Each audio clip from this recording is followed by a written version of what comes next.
So, what makes cheeky TV? Well, first of all, of course, there's the obvious salacious, saucy side to it. But for me, cheeky TV tends to be the danger and the taboo, which kind of pushes things forwards, such as the violence in Utopia, which we've seen recently in glorious colour coming out of our screens, or the strange subversive effects which Black Mirror had on questioning exactly what we do and how we live with these plot lines which really interact with the audience and engage us.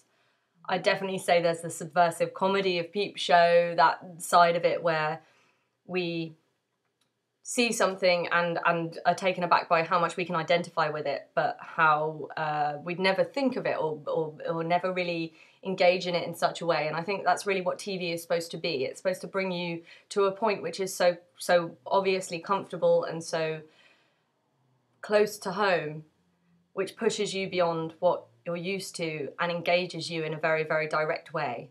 For me, TV which stirs curiosity and which excites me tends to be shows like The Man with his junk in his yard, the kind of stuff where you see real life people doing things which you can kind of, at some point, you can see a tipping scale for your life. You can see yourself perhaps going there as someone who hoards way too much, quite clearly, in my room with my clothes and pictures.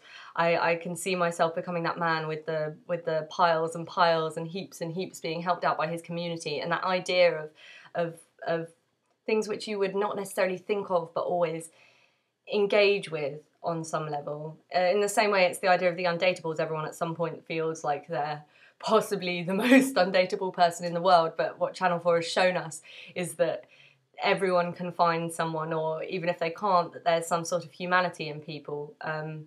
For me, even shows such as, the Adam and Joe show, the comedy that you can see in that, and the kind of playfulness of their attitudes, and the fun that can be had in things that you haven't necessarily seen in everyday life, the kind of triumphalism in that, the happiness.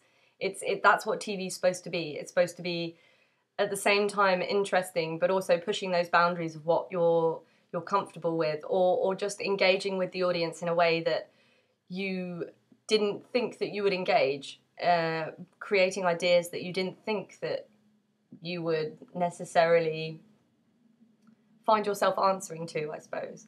So yes, that's my answer to your questions. Thank you very much for listening. I'm Charlotte Roper. Thank you.